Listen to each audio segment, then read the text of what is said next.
Hi everyone, my name is Jennifer Mujumbi from Diverse Minds Uganda. I wanted to say thank you everyone who's been sending us messages.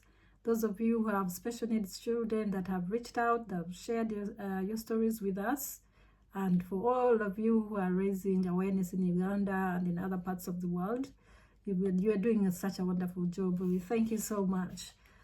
So I've been getting many questions from different parents, and the most one that has been coming up over and over is, how do you know if your child is on the spectrum?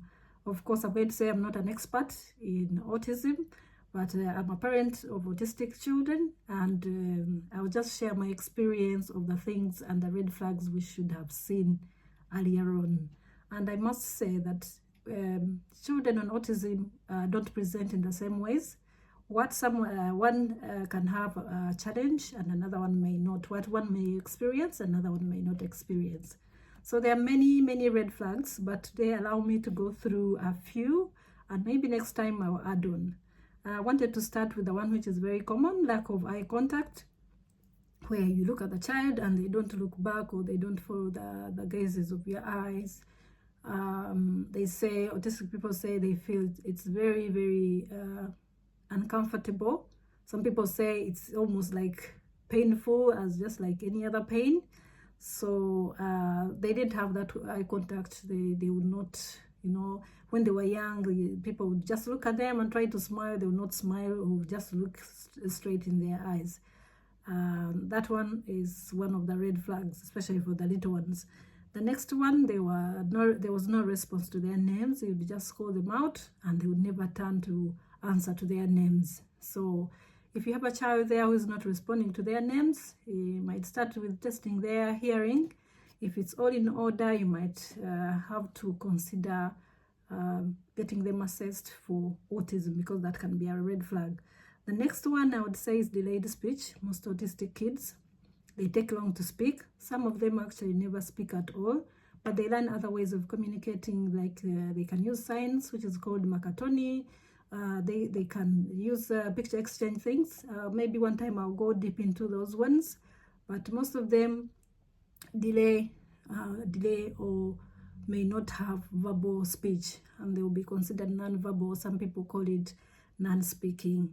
But the interesting part of that, of kids considered non-verbal, it doesn't mean that sometimes they can't use words at all. I'll give you an example of our boys. They could sing all the like nursery rhymes. They knew their numbers from 1 to 100. They could do all the alphabets. They knew fruits, vegetables, things like that. And they knew things like good morning and all that. But the weird thing, they were not using those words to communicate. They are not their own words. They're just copying it, especially from the TV. And that is called echolalia, and sometimes or scripting. Scripting is like they are copying phrases. For example, I remember my boys, the first one was like the phrase they learned was, "I don't want." But they were not using it necessarily in the right context. I'll give you an example of one time we went to hospital, and we had gone there to, we're telling the doctor that the kids have delayed speech. They cannot speak. They are getting old, and they've not been speaking. They can't even call us and say daddy or mommy. And then all of a sudden, when the doctor entered, one of the boys asked and said, "Are you a doctor?" And the doctor just looked at us shocked. But thankfully, I'm sure maybe he, of course, definitely knew about the echolalia and scripting. So some people can get confused and say, this child knows this and that. There's no way they can be autistic. And another thing that was very interesting with our boys, they like languages. They like learning different languages. They could do a lot of, for example, numbers in French, in English, in Spanish, in my local language, Runyankore. These days I've had them doing it in Japanese, and recently they are learning it in Turkish. They're so interested in languages, and they're very quick at learning those ones. Surprisingly, they couldn't even call if they wanted something to say, "Mommy, I want this." The only way they could communicate was just pull us by hands and lead us to where the something was that they wanted. Then another thing I want to talk about is delayed interaction. They were not able to interact with other children. For example, in nursery, they preferred either playing on their own or playing along other kids, but not like sharing, for example, toys or trying to make friends. No, wasn't there. We're still having issues, but some of those issues, they're slowly overcoming them. Maybe one day I'll go deep into that one. Also, there was lack of what they call joint attention. That one is very common. Like most kids, they don't point.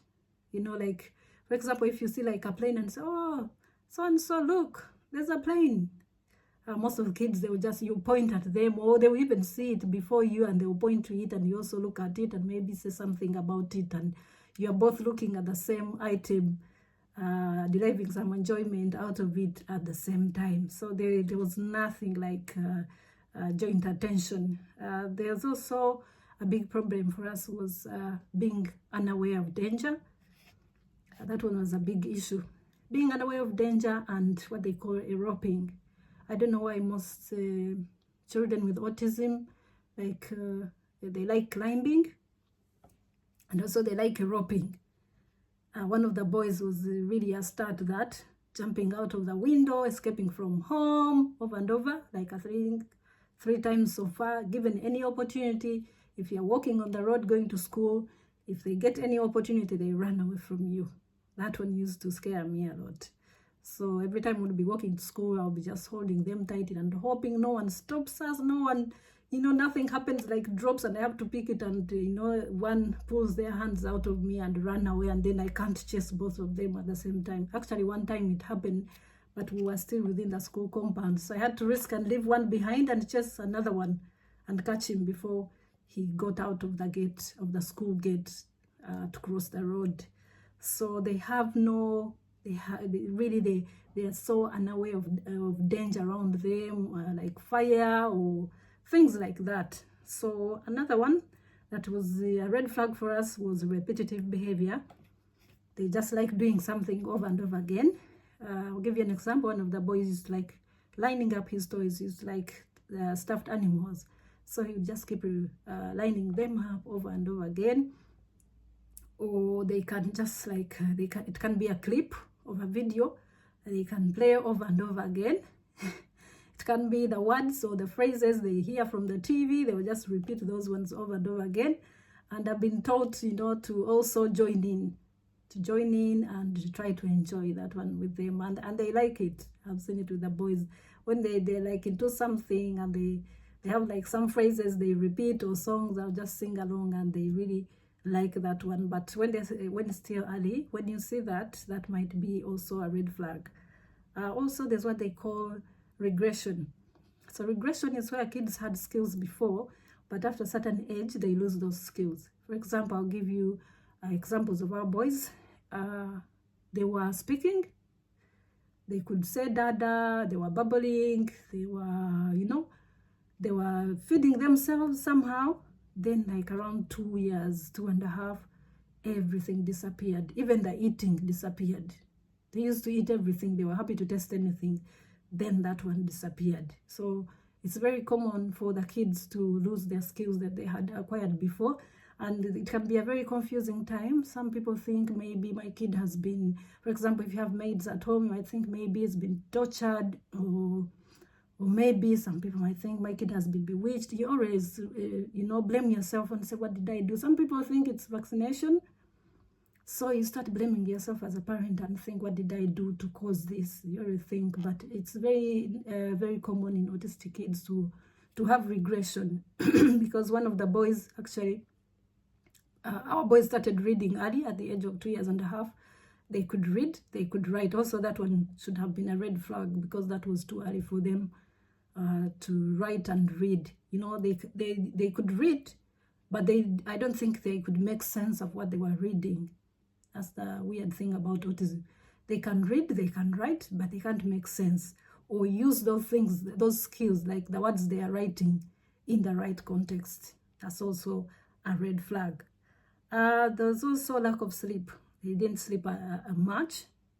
At the beginning, they were okay, but around 1 year, as I said, our hardest time was 2 years up to like 3 years, 3 years 4, that was chaotic. They couldn't sleep, they would stay awake all the time, wake up in the middle of the night. But you know, with God's grace, things have improved a lot at this age.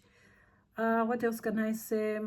I just wanted to say, there's a lot to tell you about the red flags, but I wanted to say, as a parent, there's no one who knows your child like you do.